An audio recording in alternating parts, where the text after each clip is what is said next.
Hey guys, Coach Keith Keppner here. Hope you're having an awesome day whenever you happen to find this. I'm going to go through and review some boxing Instagram clips on skill and whatnot. I put them up on YouTube though, so I can easily access them, just unlisted and things like that. Anyway, we're gonna have some fun. This is for educational purposes. I'm not trying to slam on these people because I have respect for some of these people. Some of these people I might not, but definitely the reputable ones I certainly do, and they know who they are, and you know who they are as well, probably. Anyway, let's go through again. The whole purpose is educational experiences. By the way, why should you listen to me? Professional and amateur boxing coach for about 15 years. Was mentored as a coach and as a fighter under my father, Doc Keppner, who's a professional boxing coach for multiple decades, and he was mentored as a coach and as a fighter under Chuck Bodak, and Bodak worked with over 50 world champions, and he was the Olympic coach for Muhammad Ali. Let's get into it and have some fun. First one by Tom Yankello. Definitely respect Yankello as a coach. I like the word coach or teacher and not trainer because, like Chuck would say, a trainer trains wild animals. Teacher. You're a teacher, you're a coach. Now, here's a good example of a drill. Now, let's talk about what I really like about this first. So, what I really like about this is it's a drill. And if you saw my video talking about drills are so important. They're putting some pop on these shots with resistance, and that's very important because they're learning how to defend punches with resistance. If you don't learn how to do that, you're not going to learn how to do that. Or it's going to be hard to learn how to do it if you only do it when you spar, only when you do it fight, because especially light, you guys talk about you only spar light. All right, so that's one thing. And then the next thing that I like about it is it looks like they're aiming for accurate areas, meaning that they're aiming for the actual targets, like the head hook. Let's see here. Boom. Like that looks like that's right for the head. That looked like that was for the right hand. That looked like that was for the height of the hook. That's what I really like as well. And it's also blending defense and offense together. So it's not getting someone just doing a defensive drill alone or an offensive drill alone. You're blending the two pieces together, helping them work together. Now, what do I not like about it? Don't get me wrong. I've used drills like this 100%. I still use drills like this 100%. But the limitation to it is that it is good to build up a routine and a repertoire of how pieces fit together. But like I talked about in that drills are useless video, which if you haven't checked out, you should check it out. There becomes a limitation on it. All right. Now, again, it's always good to go back to the fundies, back to the fundamentals, so it doesn't hurt for these guys who are obviously way more experienced to go back to this point sometimes. But there is a minimizing effect from it. Now, I will say, though, where it is important for an advanced person to do it is when they need to reprogram new activities. When you need to go back and rebuild some of the foundation, then it can be important to do that. But again, pretty good. Definitely a lot better than a lot of the stuff that we see out there, that I see out there, that I'm sure you see as well. All right, let's go to the next one. Boom. What is the next one here? Ah, yes. So the next one we'll go to is, I don't know, what's this baby right here? The ghost step. I really don't like that name. But this nice sliding step. It's a really big step, and as you guys know that work with me, I'm not a big fan of the big step, but it does have a use. And what I do like about it is that, because this is something that's become popular because it looks cool. So it is one of those things that look cool that can be cool in a way. Let me tell you how that way is. Why is it a ghost step? All right. Is it the distance he's traveling? Yes, that's part of it. But what really makes it looking like a ghost step is he is staying very close to the ground as he's traveling that distance. What I believe you need to do as a boxer in the sport of boxing is be able to move your feet with lifting them off the ground as least as possible. That's what I like about this. So if you are going to take a big step, let's take a big step with our feet as close to the ground as possible, but not so close that we end up creating friction and like tripping ourselves. But that's where your ability to do this as a fighter, very, very important. Not the ghost step necessarily, but the ability to move and almost slide. That's the term. That's the terminology. Slide. All right. Let's go back. Boom. All right. Now, is it time for that guy? Okay, it's time. It's time for this guy right here. Let's go. You see where the ones I'm coming up to. Slip slips. If I go here and I bring my head back here, that's Let's usually pull where back the again. people are like, oh, that won't work. Slip slips. If I go here and I bring my head back here, that's usually where the two's gonna end up, right?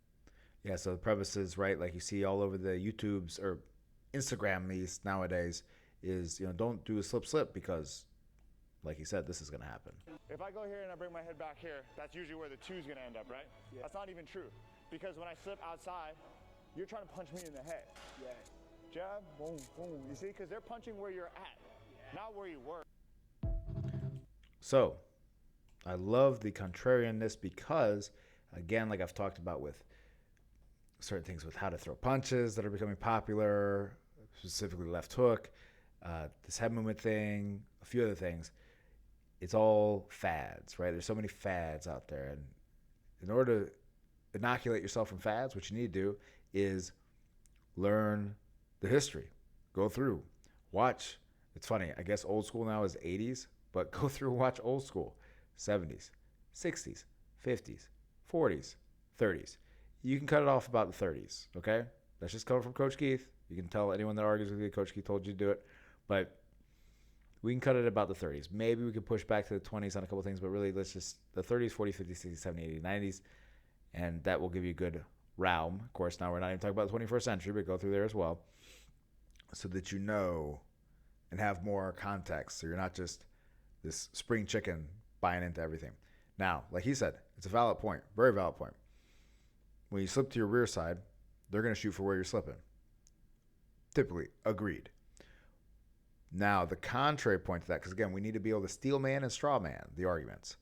The contrary point to that is that oftentimes people throw a 1-2, boom, as a blended thing. Almost in their nervous system, in their mind, they're not shooting a 1 and a 2. They're shooting a 1-2. It's a 1-2. They're together almost. And so where the 1 went is where the 2 is going to go. Now, of course, if they're more experienced they are, the more muscular control they have, the more they're going to, the better eyes they have, the more they are going to do something like that, where they shoot the 1, they see you on the left side very slightly, and they can make that pinpoint adjustment. Or if you have a tendency to do it, then they can most definitely make that adjustment. And even a more novice person can. This is though, so again, there's kernel of truth. Some people will tell you, slip to the rear side and then weave onto the right hand because you'll just run back into the right hand. It's possible. Definitely possible, and it can happen. Definitely. Slip it to the outside, back to the other side, can get you past the right hand. There's one caveat, though, or one thing that I've noticed from my experience that helps with that, and I'll tell you about it in a second. But then where it's really helpful, I find, is multiple jabs. The TikTok type slipping is very helpful to avoid multiple jabs. That's really the thing. Because the jab doesn't typically curve, it goes straight. So if someone is doing multiple jabs, or if he thinks a jab, he can slip either way on it and TikTok like that and not get hit. Now, what have I noticed about the slipping to the rear side and then trying to slip the right hand right after that, or the rear hand? A slight pullback, actually, on the slipping part. So you slip. Let me see if I can kind of demonstrate it. Again, demonstrating in a chair, like what the hell, right? I slip to the side, and as the right hand comes, you pull back a little bit and bring the head on the other side, right? Does that make sense? So again, slip on the side, kind of come around, and that gets you that little hair bit of timing so that right hand takes a little longer to get to your skull, and you can get around it. It's very helpful, very important. Give that a try. All right. And then you can avoid an uppercut too, possibly in the process. Let's go on to the next one. By the way, if you're enjoying this video, click like, subscribe, all that stuff. I don't ask for those cup of coffees too much anymore, but man, if you love this, get me a super thanks. Buy me a cup of coffee. I love coffee. I love espresso. Let me know what you guys love in the comments. All right. Oh, here we go. Hybrid warrior. Okay. Want to be harder to hit? Follow this simple head movement drill. It's very important to keep things simple. I remember I was having a video call with one of the guys that completed the 6-week boxing challenge. I'm going to be doing that again sometime soon, guys. 6 weeks of nonstop boxing. Everyone made it through, and it was freaking awesome. Every single person made it through. So that is the testament to its success rate. Everyone made it through, and everyone progressed a lot by the end of it. I'm going to start putting out some before and afters on it. Freaking awesome. How did I get on that topic? Oh, yeah, I was talking to a guy that completed it, did a video call with him afterwards, and we're talking about what's some of the most simplest things you can do to fix some of the things that's going on with his sparring. And that's what relates to some of this. So let's see how to make head movement simple, right? How to make head movement great again. Pull, slip, pull, slip. Now pull is where we're just leaning back slightly like this. So my torso is like the same angle as my thigh. And that takes my head just out of range like this. We're just coming just slightly out of range by leaning back like that. I'm not dropping my hands as I do this. Take your hands with you like this.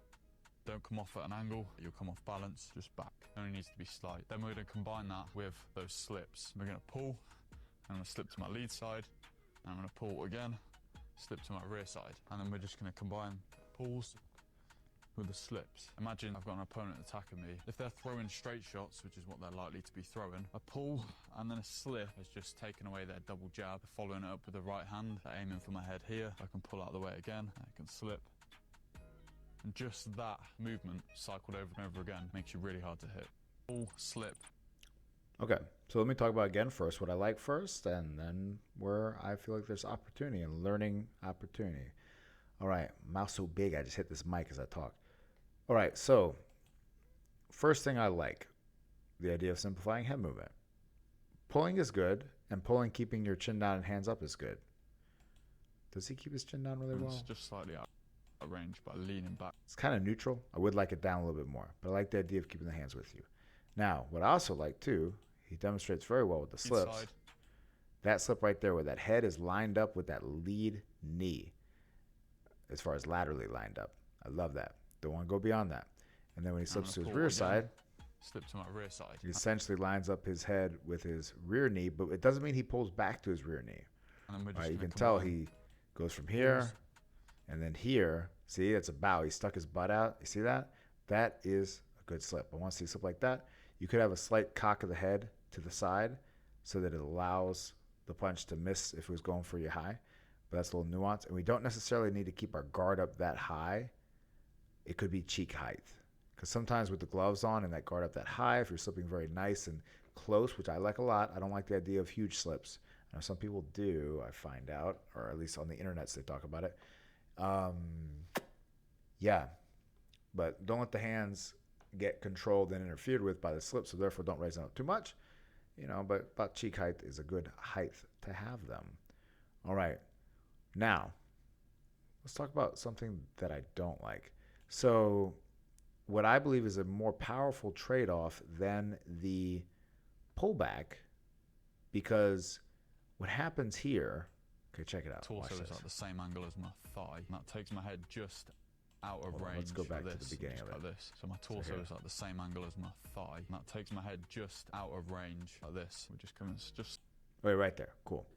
All right, so what I'm not a big fan of that is that, again, pullbacks can be useful and everything else, but when somebody isn't just perfect on their range and they're crowding their range a little bit, which a lot of people do, and especially more so people that are newer to boxing do, they will reach further for you with a straight punch than they need to. They'll smother a little bit, and so therefore that pull is going to be a problem. That's one thing. Also, as well, you can pull and then slip, but then you're kind of staying on line with it. I'm not a big fan of that either. What I like instead of the pull is more so, and you could say it's because I'm short, and so even though I've coached many people that are many heights, and I try not to let my shortness, being 5'8", having boxed 165, play into this, the dip I feel is better. A bob, meaning dipping down, and then the weaving motion, I believe is a better, two simple things to do. Or you could say dipping and stepping out. And that brings me to that video call I had with this wonderful guy, is that he's an older guy getting into boxing, older meaning he's in his 30s, and he's having trouble with like seeing shots and knowing. His question was for me, how do I know what shot's going to come after I throw, right? From specific punches that he throws. And it's like, okay, well, that's a complex thing, and that's going to take a lot of time. And there's definitely things that happen and things that typically come afterwards, but let's create a overall one-size-fits-all solution to it, right? Just to keep things simple, right? KIS, keep it simple, stupid. So my answer to him was, let's work on dipping, bobbing, or stepping out.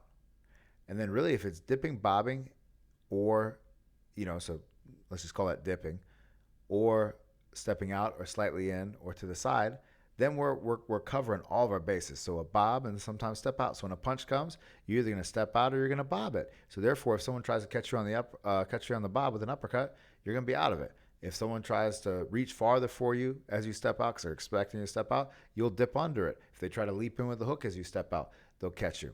So I believe that is a better one versus kind of staying around the same line. You know, he's doing a good job in this example of dropping a little bit levels to the slips, and that's perfect. That's what we want. But that dip and step out, dip and move the feet, bobbing and moving the feet, so powerful. I had one guy win Georgia Golden Gloves and South Carolina Golden Gloves. That was the only head movement this kid had. He dipped and he moved his feet. It's phenomenal what it can do for you. All right. And then what I don't like about the lean back is that now you are off balance. You are off balance. It's a fact. Right now, if I hit you with something, it's going to knock you back. All right. So whereas with the dip and with the slip within reason, it's not going to knock you back that much because you're keeping pretty good bounce, but you're taking all that weight off that lead foot.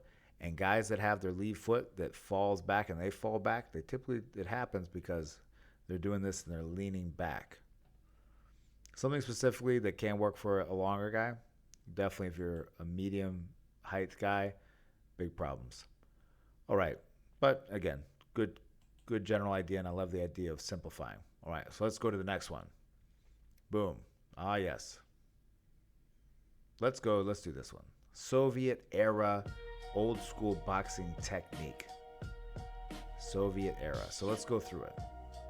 So this is Soviet boxing, right? Love the jab to the body. Love the right hand on the inside of the jab. Love the jab as we slip, right? Let's watch that again. That was awesome. Let's go through one more time. Jab and slip same time. Slip into the uppercut.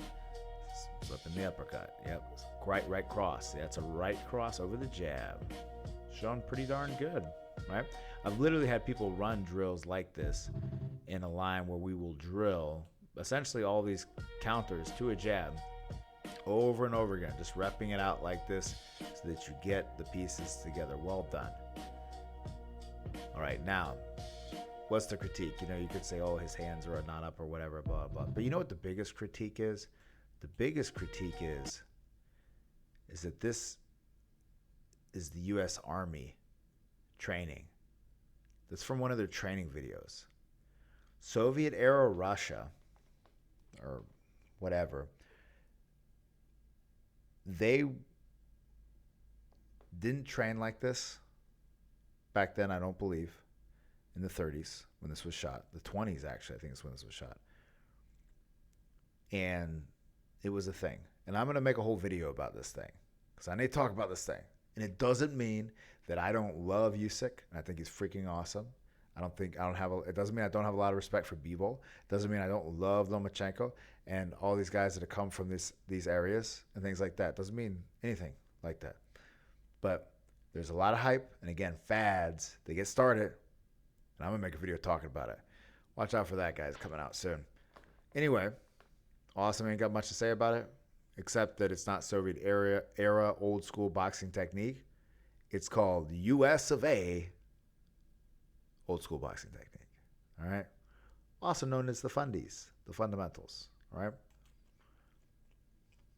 All right. Now, and again, dude, any country you're in and you love boxing and you love your boxers in the country, dude, massive respect. Again, like I said, all those guys I named are freaking awesome. All right. Let's see here. In your mind, you're thinking, I'm going to throw it. I'm going to throw it. When it's halfway here, you close it. The reason why we keep it open is because the punch, when it's relaxed, it comes much faster. If you're so tense and you want to throw it so strong, the punch, you can see it in your face. First of all, your opponent can see it in your face. And the punch comes harder, but slower. All right. So De La Hoya, who is a very good boxing champion. People tend to forget that he was very, very good. You should watch some De La Hoya. He was very, very good. So you don't see too many guys talk about this, and so I'm really happy to see him talk about this, and this is why I'm including this in this video. Squeezing right at the end. When it's halfway here. Boom. And best described right about at the end, grab tight. It's open, grab tight. So many guys, they don't talk about that. They don't know that. And here De La Hoya is an Olympian, gold medalist, the Golden Boy, so he's called the Golden Boy, and then world champion, everything else. Okay? He knows something about boxing. He's talking about this. This is great. This is important. Now, am I going to say Chuck Bodak taught him this? I'm not going to say that. Chuck was his cut man for many fights, and he was close in his camps. I'm not going to say that. That's not the case. But Chuck taught the same thing. At the end of the punch, you squeeze tight. Right at the end of the punch. It's like throwing a baseball in a guy's face, but at the end you catch a baseball. That is very powerful. I don't know if De La Hoya is right. If you tense the whole time and you hit it stronger, I don't know. And also, I don't really care, actually. I think that it actually is harder. I believe, though, that popping at the end and grabbing the end of the punch does create more vibration, which is going to create a more concussive blow. So I don't know if it's stronger, meaning strength, meaning like pounds per square inch or whatever. Maybe it is if you like just tighten and almost push it through. But we want that snap, and that snap gets created by that squeeze at the end. So we have to be tight at the end, but you want to do it at the end. Like he says, it's going to telegraph the punch. It's going to be a slower punch if you squeeze the whole time. It's also going to cost more energy as well. Every great boxer does this, whether they know it or not. And you need to do it as well. Do it in your shadow boxing. Do it in your bag work. Be conscious of it. So often I'll see people clenching their gloves when they're sparring, when they're blocking. No, they're open the whole time. Only time they squeeze is when they hit somebody. All right. Do we have one more? I think we have one more.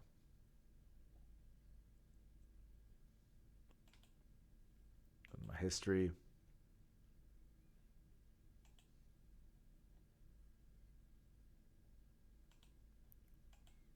Oh, yes, we have one more. Here we are. Saving the last one for best one. Maybe not, but whatever.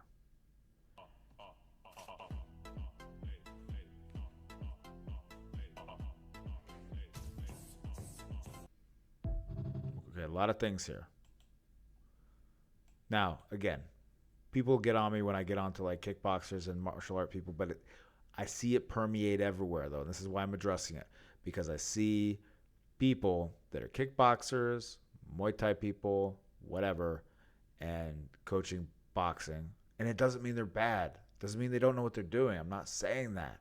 Got a lot of respect for a lot of them that I know and that I don't know too. But when it comes to punching in the sport of kickboxing or Muay Thai, punching largely is the same. So let's address it, okay? And again, someone's going to watch this. He's not doing kicks when he's doing this, okay? It's not like it's all in the context of kicks or something, okay? He's showing punches. All right. So here, and then he goes all the way up with that elbow, nice and high. Let's go back with that again, okay? So keep this. He's not there. He goes higher, even. Oop, goodness gracious. Keith, get your clicking together. Let me go back. Let me get the timing. Boom. Okay. So you see that? He gets it lined up so the top of that forearm is at the level of his thumb, if not slightly above it. And he's really focusing on hitting with that middle finger knuckle, essentially. And almost more so with the middle finger knuckle and the pinky as opposed to the ring finger and the or middle finger and index as opposed to the ring finger and pinky. Now, we'll address that in a second. Elbows in. Important. 100%. Now, hands like that. If your hands like that, well, the whole clinching thing I talked about, let's not do that. But, should they be flexed out like that? It's not good. It's not good. Curl them in. Maybe. They can just be relaxed. I would lean my hands in a little bit. But the key point is relax them. Stop squeezing. Okay? You're on a line with your feet. Step off line with your feet. Yeah, cool. I can endorse that 100%. Love to see those hands be a little bit more open. Okay, so he's here. Oh, so hitting with the two knuckles. So we saw in that first thing, it looked like he was mainly, the way the connection point was essentially with the main knuckle. Right, we're with the middle finger, right? I would flick you off right now, but I'm not gonna. Here. Okay. So that's how we hit, right? With the main two knuckles. It's kind of not exactly what his connection point was before, but am I being too persnickety? Maybe. You can say I am. Oh, okay. Well, here's him ripping hooks on the bag or on a tire. But let's look at the connection point. Can I pause it? Can I pause it at the right time? No, apparently I can't. Apparently I'm not that fast. Oh, goodness. Come on, Keith. Let's do it. Okay, that's right. I got this little thing here. Will it work for this?